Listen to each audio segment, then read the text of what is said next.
Amado povo de Deus, estamos aqui iniciando mais um podcast Conexão e Fé, essa ferramenta maravilhosa que chega até a sua casa, e queremos agradecer a abertura que você nos dá. Muito obrigado e ajude a divulgar nosso canal no YouTube, Paróquia Nossa Senhora do Brasil. E agradecemos. Quem ajuda a evangelização tem mérito evangelizador. E hoje estamos recebendo uma liderança na nossa diocese, na nossa igreja, na nossa cidade, cantor, pregador e um católico atuante, tem uma história maravilhosa e que vai nos ajudar e muito também identificar os sinais de Deus, a vontade de Deus em nossa vida. É o Paulinho Ribeiro. Paulinho, seja bem-vindo ao nosso podcast. Muito prazer, muito obrigado pelo convite de estar aqui com o senhor hoje. É sempre uma grande alegria estar na sua companhia e ainda mais aqui na sua comunidade, fazendo esse trabalho tão bonito que o senhor tem feito. Amém. Nós vamos desenvolver o tema falando com um músico católico, então, a música como ferramenta na evangelização, né? Paulinho, como que é a sua história? Você é natural de onde? Os seus pais? Conte um pouco. Eu sou rio-pretense de nascença, nasci aqui mesmo, sou daqui. Nasci ali na Paróquia Santa Terezinha, sou dos anos 60, sou de 61, né?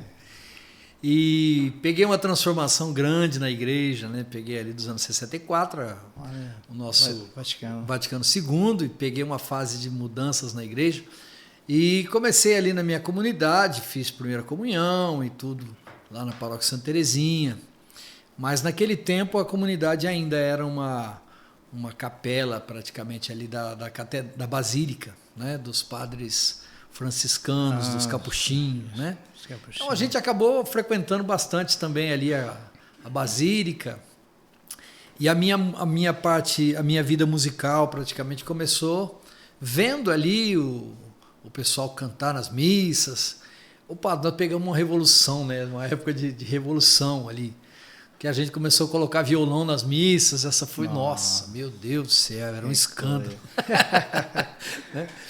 E eu entrei na igreja nessa fase, começando com a catequese. Eu fui catequista primeiro, trabalhei com a catequese, fui ficando apaixonado pelo Evangelho, me apaixonei muito assim, logo cedo pelo Evangelho. E comecei a frequentar o grupo de jovens, tinha um grupo de jovens chamado Mojusta, Movimento de Jovens da Santa Terezinha. E ali tinha um padre alemão, o padre Monsenhor Balck, era um alemãozão muito ativo, um senhor muito interessante. Foi um dos padres interessantes que eu conheci na minha vida. Ele era, ao mesmo tempo que ele era muito bravo, muito enérgico, mas ele era muito presente, abraçava muito a comunidade, abraçava muito o povo. E um dia eu estava cantando no coral, né? Estava ali no coral cantando. Ele acabou a missa, ele foi lá. Falou: menino, quero falar com você. Eu tinha uns 13 anos. E ele falou assim: você precisa se empenhar na música. Você tem uma voz muito bonita, muito forte, muito bonita. Olha, né? E aquele foi o toque de música na minha vida, assim, foi uma aquele voz profética. Foi o pontapé inicial que eu falo. Mas eu me conheço por gente, eu gostava muito de cantar, desde criança, né? Subia nas árvores, ficava cantando. Os vizinhos tudo me conhecia de ficar cantando em cima das árvores ali em casa, né? E foi assim que eu comecei. Depois, com 16, 14, 15, 16 anos, eu comecei a aprender violão sozinho para servir na igreja. Porque a moça que cantava na missa, que vinha nos sábados à noite tocar na missa, ela era aqui do São Judas. E naquele tempo, atravessar a cidade para ir lá na Santa Terezinha, quando chovia, não chegava. Quando chovia, ela não conseguia chegar, né? Então eu cantava só na garganta ali. Aí comecei a aprender violão para tocar nas missas, né? E esse deu início aí no meu ministério, na minha caminhada de música na igreja. Então eu falo que a música para mim realmente é uma ferramenta. Ela foi uma ferramenta de serviço para o Evangelho, para a catequese. Mais ou menos isso, né? Depois eu me formei, fui para o seminário, eu fiz o exército, me servi o exército, terminei como 3º sargento e fui para o seminário, fiquei 4 anos no seminário, fiz filosofia, fiz um primeiro ano de teologia, depois adoeci no seminário, saí do seminário e depois que eu conheci a renovação carismática e comecei a caminhar na renovação. Mas quando eu saí do seminário, eu saí um pouco rebelde, aquelas coisas de mocinho, da rebeldia. Eu fui pro mundão, né? Fui cantar na noite, fui fazer bar, fui fazer carnaval, cantar em orquestra. Tinha uma banda daqui, chamava Banda 40 Graus. Cantei muito, muito tempo naquela banda, mais de ano, fazendo baile, né? Até que Deus tocou no meu coração de novo e eu abandonei aquela vida lá e voltei a servir a Deus. Né? Você conheceu a Lúcia depois da banda ou antes da banda? A Lúcia foi uma história muito interessante na minha vida. A Lúcia eu conheci. A Lúcia é a esposa a Lúcia do é a minha... O senhor olhou para lá para pensar que tinha alguém. A Lúcia, falou da Lúcia. A Lúcia está chegando aí. É brincadeira. Eu conheci a Lúcia, padre, antes de ir para o seminário. Eu fui para o seminário com 19 anos. 20 anos já quase. Eu conheci a Lúcia, ela tinha 15 anos. E ela estava chegando na congregação mariana. Ela entrou na congregação, aí eu vim para a congregação, porque terminou o grupo de jovens. Eu comecei a frequentar a congregação mariana, conheci a Lúcia na congregação mariana. E eu gostei muito daquela menininha lá, sabe? Ela era uma menininha bonitinha.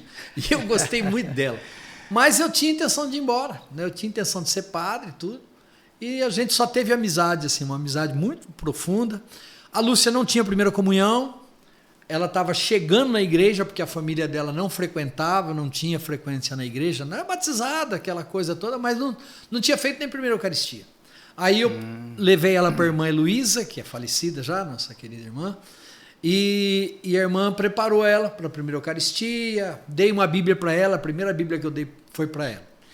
E a Lúcia entrou na minha vida depois do seminário, depois que eu saí do seminário, a Lúcia se casou. A Lúcia se casou e eu cantei no casamento dela. Olha, eu não sabia. Não, então, a Lúcia é viúva, né? A Lúcia, com menos de 1 ano de casada, ela ficou viúva. O finado Nivaldo, que foi um cara bem bacana, um rapaz bacana, ele já casou com problema de coração, ele já tinha um problema sério de coração, já tinha feito uma cirurgia cardíaca, né? E se casaram e foram embora para Ribeirão. Eu cantei no casamento dela e eu falo para todo mundo, eu nunca vi ele dar um beijo na Lúcia. Foi impressionante, a gente nunca se trombou assim, os dois namorando, parece que Deus preservou a gente disso, sabe? Olha. E aí, quando a Lúcia ficou viúva, a gente... eu estava namorando, eu já larguei da minha namorada, porque eu falei, eu vou casar com essa mulher. Assim, não tinha uma pretensão tão séria, né? Falar que não, mas eu sabia que alguma coisa tinha, né, entre nós. E depois de 3 anos, realmente nós nos encontramos e começamos a sair e nos casamos, né? Aliás, dia 15 agora fez 30 anos de casados. Olha. Completamos aí 30 anos de casado, né? Parabéns. Dia 15. Parabéns. Quem que celebrou o casamento? Foi o padre de Potirendaba, o que está lá agora, o Padre Sidney. Padre Sidney, e o falecido Edmur, o Padre Murca. Padre Edmur. O Padre Edmur. O Padre Edmur foi meu amigo no seminário, nós moramos juntos no seminário. O Sidney entrou comigo no seminário. Nós entramos no mesmo ano. Né? Eu peguei o final, assim, o último ano do Sidney. O último ano do Sidney foi o meu primeiro ano. Primeiro ano. E eu já tinha saído, O Sidney foi o meu amigão ali no seminário, então a gente tinha muita amizade. Eu amo aquele cara, ele é um padre, assim, que eu tenho um respeito muito grande por ele. Sim, um cara muito importante na minha vida. Né? E ele que celebrou meu casamento. Olha. E era o padre Ciro, que era o pároco, né? Mas ele deixou os dois celebrarem. Ele falou, não, são teus amigos. Que benção, hein? Olha muito como legal. Que são os desígnios de Deus, né? Lá, uma história bem bonita. Não sabia desse detalhe. Que bom. Paulinho, a música como ferramenta da evangelização, ela é essencial, né? A gente vê nas santas missas, né? A música, ela conduz, né? É maravilhosa. E como que você entrou nesse universo da música católica? Então, teve um festival em 1982, da Pastoral da Juventude, da Pajufest. E eu sempre fui muito apaixonado assim, pelo Padre Zezinho, curtia demais o Padre Zezinho. E hoje eu estava pensando nisso, falei, meu Deus, como era difícil a gente conseguir as coisas, como era difícil você conseguir uma música, né? Porque chegava os LP, a gente não tinha nem onde tocar, né? Aí às vezes a gente ficava esperando tocar uma música no rádio para você escrever a letra, né? Aquela coisa. E eu peguei a fase do tempo que o pessoal dava valor na letra da música, né? Eram umas letras imensas. Né? O Padre Zezinho tem letras muito grandes. Tem uma música de comunhão dele que dá 2 folhas assim, de letra, né? Que o pessoal dava esse valor. E eu compus uma canção. E assim, eu já estava mexendo de fazer alguma música, mas nunca tinha mostrado para ninguém, nunca tinha feito nada disso. E o Padre Oscar, um dia eu fiz uma música no seminário, eu estava ainda no seminário, e o Padre Oscar escutou a música, assim, ele passou assim no corredor, eu estava cantando lá no fundo, lá no seminário, tinha umas salas lá no fundo, e eu estava lá com o violão. E ele ficou escutando, ele voltou lá e falou, que música é essa? Eu falei, Padre Oscar, eu fiz essa música essa semana aqui. Ele falou, que bonita, Paulinho, nossa, que música bonita, tal. E chegou na missa no final de semana, ele me pediu para cantar depois da comunhão. Eu cantava lá no Santuário do Perpétuo Socorro, que foi um período que o Padre Oscar teve lá no Perpétuo Socorro, e eu tive com ele lá. Então eu falo que o Padre Oscar foi o que me deu o primeiro incentivo assim, de composição, foi ele, que ele apreciou uma música minha, né, Mulher Predestinada, Dona Pobreza chamava a música. E ele apreciou aquela música e quando acabou a missa, assim, depois da comunhão, ele falou, Paulinho vai cantar uma música agora aqui, né? E eu peguei o violão e cantei aquela música, e ele falou assim, gente, não dá vontade de bater palma? E o povo começaram, todo mundo a bater palma, foi bonito assim, né? E aí teve esse festival e eles me chamaram para compor alguma coisa para participar do festival. E eu participei do festival, do Pajufest, e ganhei o primeiro festival com a música Felicidade. Participei no outro ano e ganhei também com a música Mulher Predestinada. Nos 2 anos seguintes, né, Mulher Predestinada não, Solução, que era um tema da campanha da fraternidade, que falava sobre fome e todas essas coisas todas, e eu compus uma música sobre a paz, sobre a violência no mundo, tal, e eu fui fazendo aquela canção, e eu ganhei o festival. O Luiz Carlos Ribeiro, que é falecido agora há pouco tempo, maestro, o professor Luiz Carlos Ribeiro, estava começando um estúdio em Rio Preto. E aí ele era meu professor de música no seminário. Ele falou, Paulinho, eu estou montando um estúdio, você não quer gravar? Eu falei, Luiz, eu não tenho dinheiro para gravar não. E ele falou, não, você vai gravar. Aí gravamos. Fui para São Paulo, fizemos um primeiro disquinho lá, um primeiro compacto duplo. Né? Esse ano eu completei 40 anos da música católica. Olha. Né? E aí começou a minha caminhada, né, com essa questão da música. Mas eu falo que eu nunca tive essa pretensão de ser um artista, de ser um cantor, não. Eu sempre utilizei da minha música para a evangelização. Porque como o senhor disse aí, a música ela envolve as pessoas, né? Ela chega no coração da gente. Às vezes o que a palavra não chega sozinha, ela chega com a melodia. Ela chega com aquela letra chega com a melodia, né? Porque a melodia nos envolve, abre o nosso coração e a palavra que entra pelo ouvido chega no coração e nos leva à transformação. Quantas pessoas, padre, o senhor já escutou dizendo que eu ouvi uma música e ela tocou meu coração, não é assim? Sim. Outro dia eu estava num restaurante e o Eduardo, um menino que foi aqui da diocese, e hoje ele está em São Paulo, morando em São Paulo, tudo. E aí ele falou assim, Paulinho, eu entrei naquela igreja drogado, eu entrei doidinho da cabeça, e você estava cantando uma música, eu encostei na parede lá, e aquele dia eu fui curado das drogas, naquele dia, né? Hoje ele é ministro de música, e ele foi curado, ele falou, aquele dia eu fui curado das drogas, né? Por causa de uma música que você estava cantando, eu não sei nem que música que é, mas ele falou que aquele dia ele foi curado. Então eu percebo que realmente a música ela tem essa importância, essa finalidade de carregar a palavra, né? De levar a mensagem, de chegar até as pessoas pela emoção que ela causa, pelo envolvimento mesmo que ela traz. Né? E é interessante que a música, a gente memoriza o refrão e ao longo do dia... Fica cantarolando aquilo. Isso, cantando. É uma maneira de rezar, né? De entrar em comunhão com o que a música, a letra transmite. Né? E essa a música, qual era o nome dela? Essa que o Padre Oscar ajudou? É Dona Pobreza. Dona Pobreza. Dona Pobreza. Ah. Essa música só tem no LP, porque essa música eu acabei não gravando mais. Porque essa música ela falava do meu pai. Né? E depois que o papai morreu, eu nunca mais consegui cantar. Aí eu fiquei muito tempo sem cantar essa música. Aí, há um tempo atrás, aí eu fui lá na paróquia, que ele está agora ali na Santa Cruz, e ele falou, Paulinho, você canta aquela música? Eu falei, padre, eu não sei se eu vou aguentar cantar, mas eu vou tentar. Porque toda vez que eu começava a cantar, eu chorava, né? Porque ela fala um pouco da nossa vida. Uma vez que nós fomos para São Paulo, e eu era muito pequeno, era menino, e eu fiquei doente lá em São Paulo, meu pai não arrumava trabalho, e voltamos para Rio Preto. E quando a gente voltou para cá, nós voltamos sem nada. Né? Então minha mãe pegava um estrado velho de cama e colocava lá para a gente sentar, e tinha um caixote assim que ela fazia de mesa para a gente comer, né? Então foi uma fase bastante difícil, né? E eu falo, madeira quebrada, o estrado da cama, né? Aí eu vou relatando um pouco dessa história nossa, né? Que a gente não tinha, só tinha um colchão para dormir, então eu nunca mais gravei.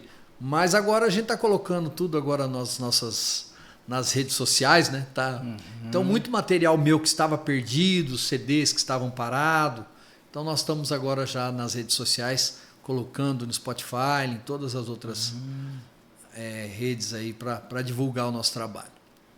Que beleza, hein? E ver como que Deus vai colocando os Ananias na nossa vida. Sim, né? Com certeza. É interessante a gente reconhecer nessas presenças a mão de Deus, né? Que vai dando aquele impulso, vai dando aquela direção, ou vai nos trazendo para uma outra direção, né? Que Deus seja louvado. Amém. E a eficiência, qual a eficiência da música cristã na vida da igreja? Como que você vê essa eficiência? Nós temos vários aspectos da música católica, né, na nossa caminhada, na nossa igreja. Por exemplo, nós temos a música litúrgica, não é? Que tem uma finalidade específica, que é levar o povo inteirar, se entronizar na liturgia, no rito, né, no que está acontecendo. Então ela tem uma importância. Nós temos a música catequética, né, que ela traz a mensagem, que ela leva a mensagem do Evangelho. Nós temos a música do louvor, né, que é, por exemplo, dos grupos de oração, de louvar a Deus, não só dos grupos de oração, mas todos aqueles que cantam, buscam o louvor a Deus e buscam glorificar ao Senhor. Né? Então nós temos vários aspectos da música e é uma pedagogia de Deus mesmo. Eu penso que Deus tem uma metodologia, uma pedagogia. Inclusive eu aprendi muito com o Padre Jarbas. O Padre Jarbas, nós viajamos muito tempo pregando retiro de músicos juntos. Trabalhei junto com o Padre Jarbas, com o Padre Silvio, que é o falecido Padre Silvio, e nós viajamos muito pregando retiros para músicos. Foi um dos primeiros retiros de música que existiu no Brasil, foi aqui em Rio Preto. E nós fizemos juntos, o Padre Jarbas. E o Padre Jarbas fala que a música, a vibração das tonalidades das músicas, ela tem uma influência no nosso corpo, não é? Inclusive a cura. A música nos ajuda na cura física. Então, há uma vibração nas melodias que atingem as pessoas em aspectos diferentes, de maneiras diferentes. E a igreja sabe muito bem disso. Há muitos anos a igreja trabalha a música, né? Se nós temos a música escrita hoje, nós devemos muito à igreja, as músicas clássicas nós devemos muito à igreja, né? Então nós temos assim, a igreja tem um conhecimento muito grande sobre essa influência que a música tem no ser humano. Você vê a música gregoriana, né? Quando você entra numa igreja, tem um som de uma música gregoriana tocando, né? Aquele clima, aquele ambiente de profundidade, de oração, de entronização. A pessoa vai entrando para dentro dela mesma, né? A música ajuda a pessoa a refletir, a meditar, a silenciar. A música nos leva a esses momentos de silêncio. Você fala, mas a música está tocando, mas não sei como é que funciona isso, mas a gente silencia, né? A gente consegue entrar para dentro do nosso ser e ter um encontro pessoal com Deus. Então eu penso que a música tem esse poder de levar as pessoas ao arrependimento. A música tem o poder de levar as pessoas a uma meditação, a uma reflexão sobre a vida. A música tem o poder de nos levar à glorificação, à exaltação de Deus, não é? A gente glorifica, a gente exalta, a gente se aproxima de Deus e a gente silencia na presença de Deus também com a música, não é? A gente percebe assim, às vezes você está tocando naquela altura, de repente a música tem aquele silêncio, aquele volume que diminui, a melodia para um pouco a letra da música, só fica aquela melodia e aquilo vai mexendo com a gente, vai levando a gente a uma profundidade maior na vida de oração. Então eu vejo que ela tem uma importância muito grande, mas ela também pode ser um estorvo, né? Tem hora que a música, o Luiz Ribeiro dizia assim, não tem música velha e não tem música nova. O que existe é música fora de contexto. Fora de hora e fora de contexto, né?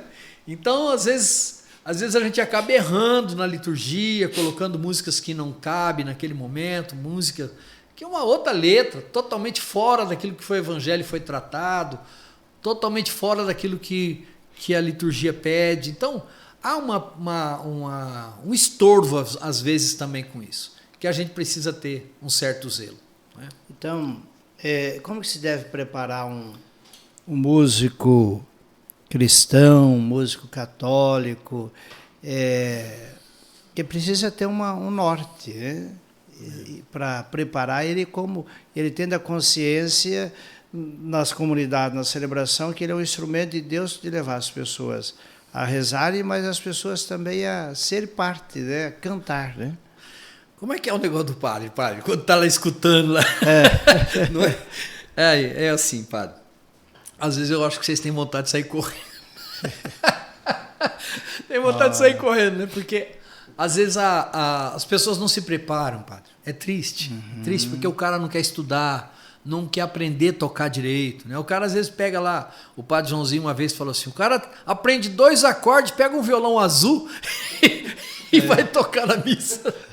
O padre Joãozinho é engraçado, tem hora que ele fala umas coisas, né? E ele acha que já está bom. Não está bom, né? A gente precisa aprofundar no conhecimento musical. Então, são 2 coisas que eu penso assim, que a gente precisa ter muito, muito zelo. A instrumentalização de uma canção, né? A gente precisa saber tocar. Você precisa saber os acordes, você precisa conhecer um pouco da harmonia. Conhecer, eu não falo que você precisa ser o exímio músico, não, mas você tem que ter uma base bacana, você tem que ter um pouco de conhecimento, né? Eu fui estudar música já um pouco mais velho, né? Porque eu aprendi a tocar sozinho praticamente. Não tinha quem ensinava. E o padre me emprestou o violão. O padre da paróquia falou, Paulo, você quer aprender o violão? Eu te empresto o violão, porque eu não tinha violão, né? Tanto é que eu sou canhoto, padre. Eu toco violão no lado direito. A única coisa que eu faço direito é o violão. E aí o padre me emprestava o violão. Tinha um violãozinho na paróquia. Ele falava, depois da missa das 10, você pega o violão, às 4 horas você tem que me trazer de volta. E eu chegava em casa com aquele violão e minha mãe me gritava tudo comigo, mandava eu pro meio do mato. E eu ia lá pro meio do mato para tocar, aprender a tocar lá os quem quer pão da vida, né? E aí eu fui estudar música depois. E aí para eu estudar e aprender música, eu fui estudar outro instrumento. O meu instrumento de estudo é flauta. Eu sou flautista. O meu instrumento mesmo de estudo é flauta, né? Você fala, o que você é músico? Eu falei, eu sou flautista. Meu instrumento de estudo é flauta, né? Que eu conheço mesmo, assim, de estudo é a flauta. O violão, o órgão, o teclado, o piano, um pouquinho também, é para me servir ali na melodia mesmo. Então eu penso que a primeira coisa é conhecer a música, é estudar musicalmente. Tem que estudar, tem que conhecer partitura, tem que saber ler um pouco de partitura, tem que conhecer os acordes, tem que conhecer os fundamentos da música, né?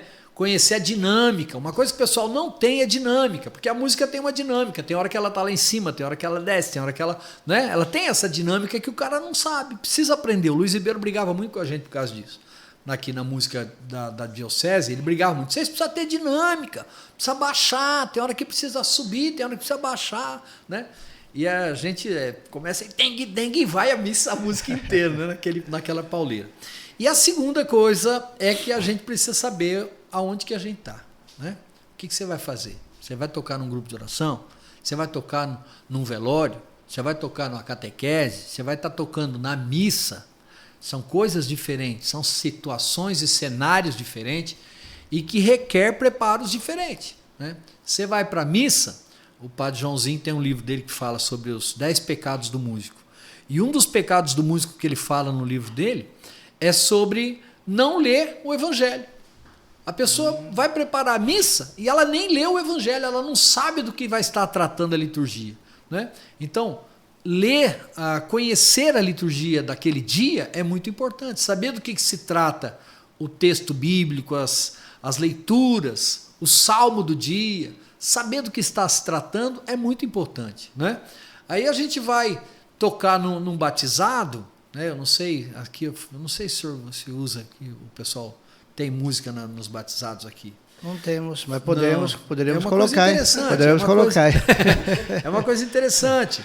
Preparar as famílias ali com a música. Nossa. É bem legal. E então existe todo um rito para ser observado dentro dessa temática também do batismo. Então a pessoa precisa ter um conhecimento, no mínimo, né, dos textos bíblicos, daquilo que vai estar sendo tratado dentro da liturgia. E no grupo de oração, que eu penso que a gente faz um pouco mais com liberdade, mas mesmo assim a gente tem um ritual, né? A gente sabe qual é o momento de louvor, qual é o momento de ato de perdão, qual é o momento que a gente vai preparar a palavra. Depois da palavra nós vamos rezar e vamos pedir cura, vamos pedir libertação, o que nós estamos fazendo naquela oração? Nós precisamos também ter músicas temáticas também para aquele escudo. Apesar que a igreja hoje não gosta muito nem que fala, né, de música temática, né, porque depois da irmã Miriam muita coisa mudou, né? Os cara, e eu penso que perdeu muito por causa disso. Porque hoje, por exemplo, eu estava falando esses dias com os meninos agora na Páscoa. Falando, meu amigo, eu não conheço, pode ser até que tenha, né, por aí, esporadicamente, mas eu não conheço músicas modernas agora para o tempo da Quaresma, para o tempo da Páscoa.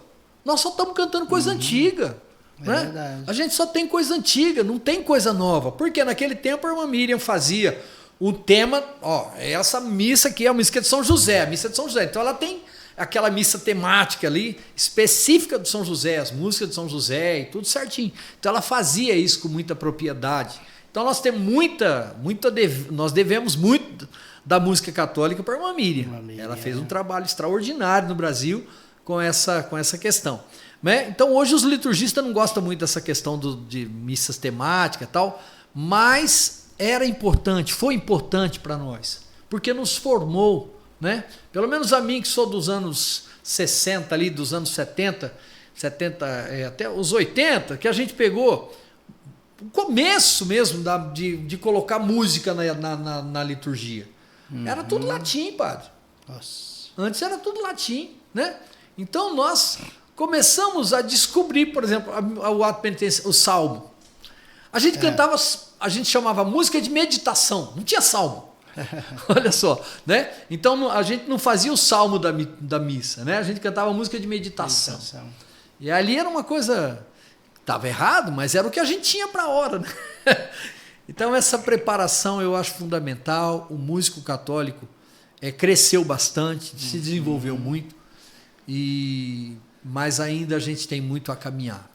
Eu penso que nós estamos retornando a uma serenidade. Olha, é importante, hein? Assim, durante um período, né, nós não podíamos colocar instrumentalização nas missas, né? Por exemplo, você colocava bateria na música, na missa, meu Deus do céu, as velhinhas corriam da missa, né? Elas iam embora, xingava a gente tudo, né? Tocar guitarra, tocar essas coisas nas missas, não sei se o seu tempo você já tinha, né, padre? Você era novinho, você era menino novo. Mas assim, pra gente que tem um pouco mais de idade, foi uma luta a gente conseguir colocar alguma coisa. Só que tudo que é meio na marra, assim, tem exageros, né? A gente acabou exagerando demais, né? A gente acabou fazendo muito barulho dentro da igreja, a gente acabou fazendo muita farra, né? E agora eu percebo que a gente está retornando um pouco mais a serenidade, um pouco mais, conhecendo um pouco mais a liturgia, se adequando um pouco mais à questão litúrgica mesmo. Eu tenho percebido que tem tido um empenho dos liturgistas em relação a isso, né? A trazer um pouco mais a serenidade, aquietar mais o coração, levar a liturgia com um pouco mais de responsabilidade. A música, os instrumentos podem ter sim, só que com moderação, com serenidade, né? É um pouco serenidade, isso. Né? Uma palavra. Agora, eu vejo que há uma diferença grande quando o músico, no que ele está ali fazendo, seja na celebração eucarística, seja no retiro, no evento, no encontro, ele lembrar que a missão também é conduzir, né? Que ele conduz com a música e vai perceber o movimento da assembleia, das pessoas, para ajudar a conduzir as pessoas, inclusive a cantar. Acho que essa é uma característica que às vezes os músicos também não desenvolvem muito bem, porque de conduzir a comunidade. Né? Eu acho que tem uma dificuldade aqui, padre. Tem padre que deixa e gosta. E tem outros que não. Tem outros padres que você não pode abrir a boca, né? Você não pode falar nada. Então, é uma questão, talvez até de se ajustar mesmo, de dizer para os caras, falar assim, pode conduzir, pode fazer uma animação, pode fazer uma coisa assim, né? O que precisa um músico, como você trouxe como elemento muito importante, ele ter meditado o Evangelho, né? Tem um conhecimento daquilo que da liturgia, né? Das leituras, porque a música é a palavra, ou seja, conduzir aquele... porque há uma certa facilidade dos músicos até de levar para o auê, né? De levar para fazer uma gesticulação, fazer uma animação. Eu percebo que não tem muita dificuldade, tem gente muito boa que faz isso. Agora, realmente, para conduzir para a adoração, para o louvor, para a entronização da palavra, eu acho um pouco mais difícil. Requer um pouco mais de conhecimento, requer um pouco mais de tato espiritual, do músico também ser espiritual, né? Ter essa espiritualidade. Não, perfeito. Paulinho, você, através da música, foi viver uma experiência marcante também na sua vida, que foi entrar na Rede Vida, né? Sim. E por lá você ficou, me parece que alguns anos, né? Eu fiquei 26 anos e 7 meses ali na TV. Eu cantei na segunda missa. A primeira missa foi o Padre Joãozinho, e foi ele que me trouxe para a Rede Vida. A minha história com o Padre Joãozinho é bem interessante, assim. Eu fui pregar um retiro para músicos em São Paulo, no Ipiranga. Tinha uns 300 músicos lá. Foi uma fase assim que eu viajei bastante, dando curso, dando retiros, pregando retiro para músicos. E alguém filmou o retiro e mandou para o Padre Joãozinho. Falou, Padre Joãozinho, escuta isso que esse cara está falando aqui. E aí o Padre Joãozinho começou a ouvir. E no meio da minha pregação, falando sobre composição, explicando sobre composição, eu disse que eu era de São José do Rio Preto. Ele falou, peraí, voltou o vídeo. Ele falou, esse cara é de Rio Preto, né? Ele falou, esse cara está falando umas coisas que eu escrevi no meu livro, ele deve ter lido o meu livro. E eu estava falando sobre uma das coisas que o Padre Jarbas nos ensinou muito, que ele falava assim, Deus criou o mundo cantando, né? Então a nota dó é o grave, quando ele criou o caos, onde era o caos, e foi, sabe, ele faz todo, fazia, né? Eu já nunca mais escutei o Jarbas falando, o Padre Jarbas falando essas coisas, mas ele fazia toda uma analogia em cima disso, eu não sei de onde que ele tirou, qual que era a fundamentação que ele tinha disso, mas o Padre Joãozinho escreveu isso num livro dele sobre música. E eu estava falando sobre esse assunto e ele achou que eu tinha lido o livro dele. E aí ele me ligou, mandou me procurar aqui em Rio Preto, porque ele estava vindo para a Rede Vida. O Padre Joãozinho estava vindo para cuidar da liturgia, junto com o Serginho do Vale, que era padre também na época. E os dois estavam vindo para cá. E o Joãozinho mandou me procurar na cidade e mandou me fazer um teste lá. E eu fui fazer um teste com ele. Foi muito engraçado, porque ele chegou e falou assim, você tem violão? Eu falei, tem. Ele falou, pega teu violão lá. Eu voltei no carro, peguei o violão e cheguei lá. Ele tinha uma letrinha assim, um papelzinho com uma letra de música, uma letra de uma coisa litúrgica. Ele deu na minha mão assim e falou, teu violão está afinado? Eu falei, deve estar. Eu bati a mão assim, estava afinado. Aí ele falou assim, você é capaz de compor uma música aqui? Assim, a nossa primeira conversa foi essa. Nossa, que teste, foi hein? Assim, eu bati a mão no violão e saí cantando. Ele falou, pera. Aí pegou uma partitura e escreveu a melodia que eu estava escrevendo, né? Aí eu acabei de cantar assim, ele falou assim, rapaz, vou te falar um negócio para você, eu nunca vi ninguém compor em Fá sustenido menor. E eu nem tinha visto que eu estava com a mão no Fá sustenido menor. Eu bati ali o violão e fui embora, cantarolei. Eu tenho essa facilidade, né, de composição. E aí ele falou, você vai fazer um teste aqui com a gente e tal, ficou aí essa semana. E depois eles me contrataram por causa do Padre Joãozinho, o Serginho Vale e o Padre Joãozinho. Então eu fui contratado, já fiquei desde o dia 21 de abril,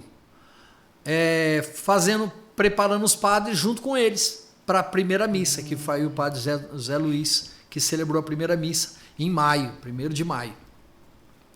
Depois eu fui contratado dia 9, me registraram dia 9. E eu fiquei esse período todo cuidando das músicas na missa, né? Sempre na missa. Depois me tornei também produtor e fiquei ali 26 anos e 7 meses.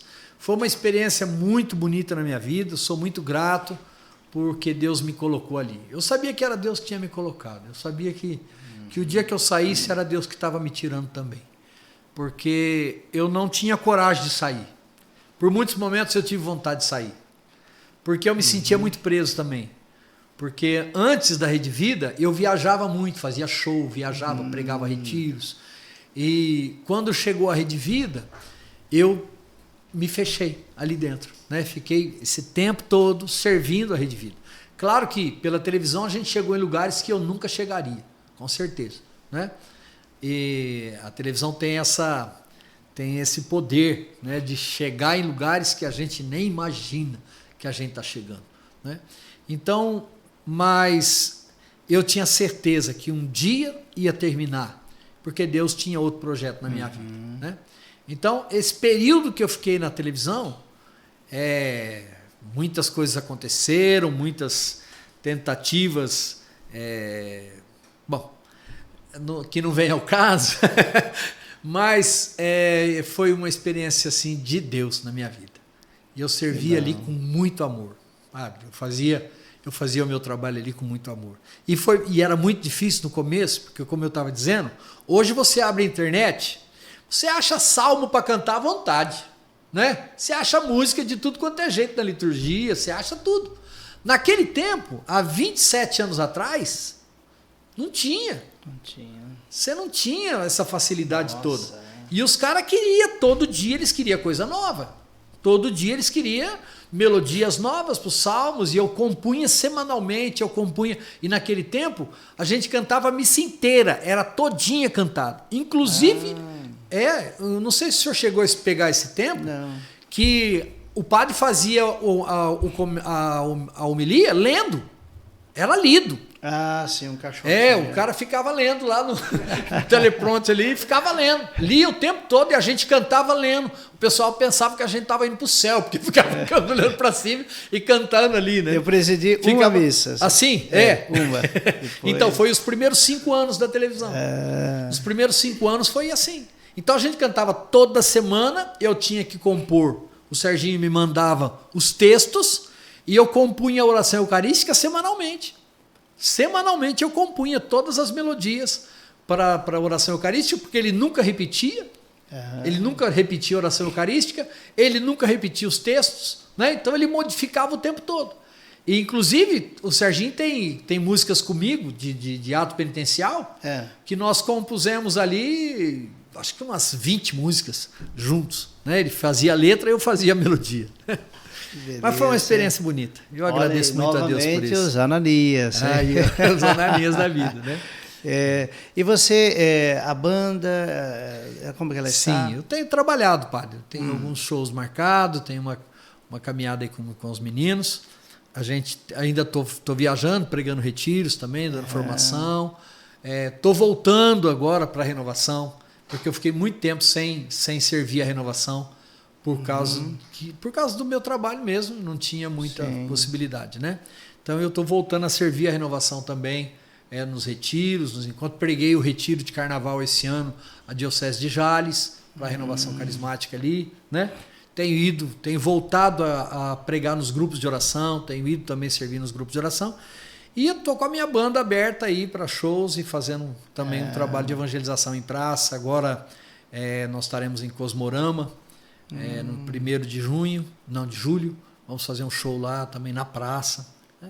Então estamos caminhando. E a banda também faz assim, aniversário, casamentos ou não? Assim? Não. É só mesmo shows, só louvores mesmo. Isso, para evangelização. Só para evangelização. Baile, essas coisas assim, não fazemos nada. Certo, nem casamento, nada. Perfeito, né? Então, aí, olha, as comunidades. O pessoal que quiser levar a gente aí para a sua cidade, estamos aí à disposição. Que bênção, né? Paulinho, o músico, ele é alguém que é escolhido, né? Deus que o chama, ele prepara, é um talento, mas ele desenvolve o talento.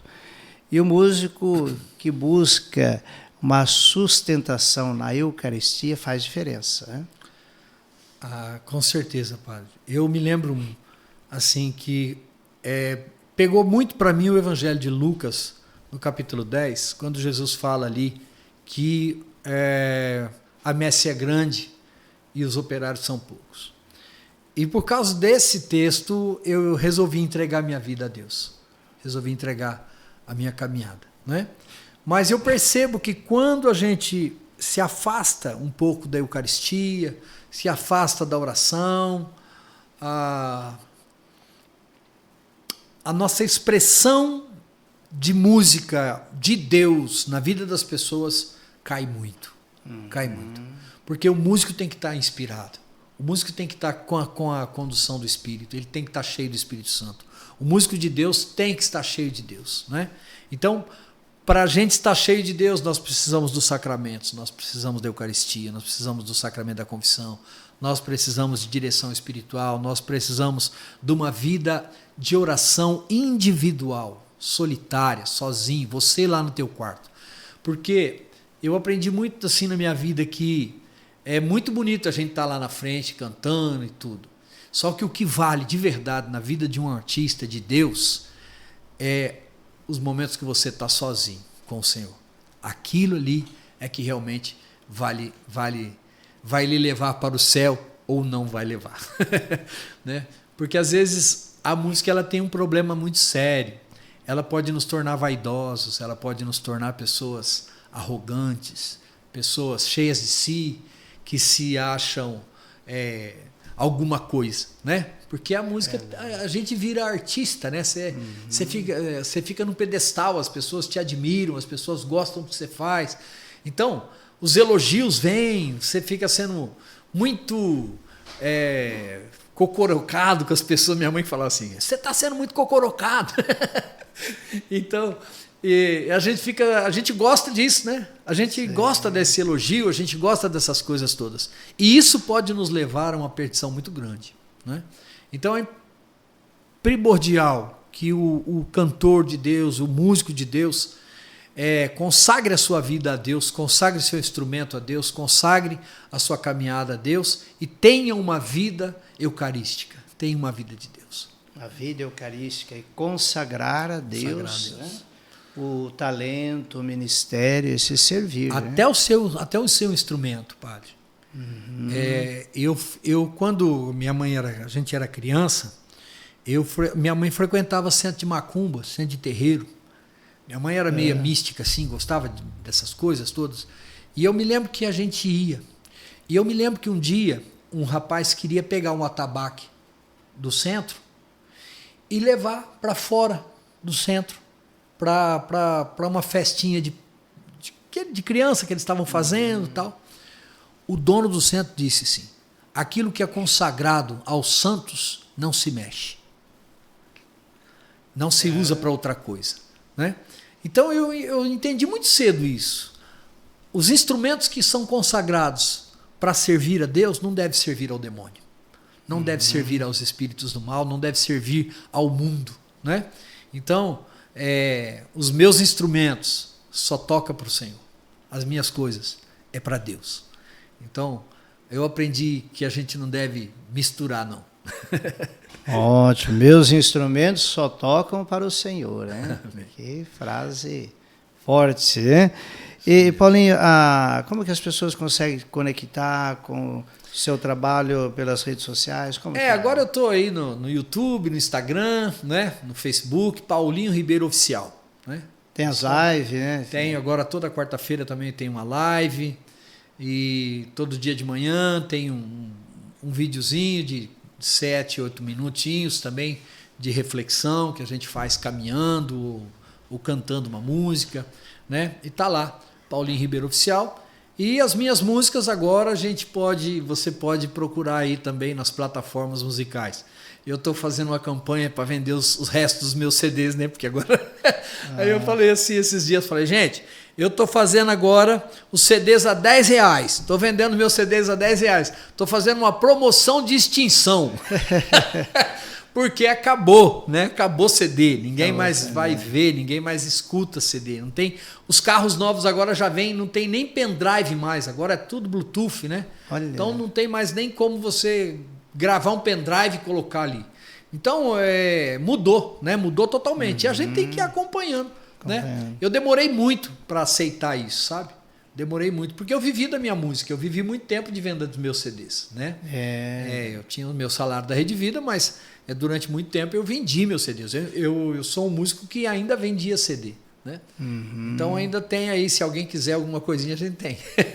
Mas é só entrar lá, Paulinho Ribeiro Oficial, também no meu celular, né? Pode me ligar, se quiser marcar algum evento, alguma coisa, é 17 991 84 4227, é o meu WhatsApp. Você pode entrar em contato também para nos contratar e para fazer algum trabalho na sua comunidade. Estamos à disposição. Que bom, Paulinho, queremos louvar a Deus. Olha, é um talento e nós temos a graça de usufruir, saborear desse talento na vida da nossa comunidade e desejando participar e fazer a experiência no grupo de oração. Às segundas-feiras, o Paulinho toda segunda-feira estamos aí. Animando, ajudando a conduzir. Para levar o Paulinho assim para as palestras, há um tema que você gosta mais de desenvolver? O que é? Não, padre, geralmente eu peço às pessoas para me dar um tema que eles querem trabalhar. Eu me preparo, estudo, né? E vou em cima. Mas geralmente eu trabalho em cima do querigma. Para mim, o anúncio querigmático é fundamental. A igreja precisa aceitar aquilo que a própria igreja chama, né? Pede a uma nova evangelização. Então, mesmo os católicos precisam ser reevangelizados. Muitos católicos são batizados, mas não são evangelizados. Não conhecem o evangelho, não conhecem a pessoa de Jesus Cristo, né? Então é necessário essa evangelização. Que bênção. Olha aí, estamos chegando aí a 50 minutos. Nossa, que passou muito rápido. Que maravilha, Paulinho. Muito obrigado, Padre. Louvar a Deus pela sua vida, sua família. Paulinho também, tem na família as filhas que são... Sim, são ministras de música também, as duas, Mariana e a Gabriela. E agora temos a netinha também, chegou aí, a nossa Helena. Está cantando. já está cantando por aí. Isso. Paulinho, agradecemos a sua presença no podcast. Obrigado. E que nós possamos ter outros momentos aqui. E peço que você deixe uma mensagem para os músicos que estão nos acompanhando. A nossa missão não é fácil, né? Você que é músico, você que é instrumentista, você que é cantor, cantora na igreja, saiba que o nosso ministério é muito sério, não é brincadeira. Você não foi chamado apenas para cantar e ficar bonitinho ali na frente da igreja, não. Você foi chamado para levar Jesus Cristo para as pessoas, de uma maneira ou de outra. O teu instrumento deve rezar, a tua voz deve rezar. Quando você toca o teu instrumento, ele deve chegar ao coração das pessoas como uma palavra de Deus que está sendo semeada naquele momento. Então, seja verdadeiramente esse instrumento que Deus te chamou para ser no anúncio do Evangelho. É preciso que a gente tente todos os dias ser assim, viver dessa maneira. Grande abraço, Deus abençoe, sou muito grato, Padre, por esse momento e espero que a gente tenha atingido aí o coração de alguém com esses falares aqui, não é? Essas palavras. Amém. Estou agradecido. E agradecemos também a sua companhia. Ajude a encaminhar esse link para outras pessoas para usufruir desta bênção que é a presença do Paulinho em nosso podcast. A todos os mais de 6.000 inscritos no nosso canal, a nossa gratidão e que possamos avançar ainda mais com essa ferramenta. Fraterno abraço a todos, que Deus os abençoe sempre em vossos empreendimentos.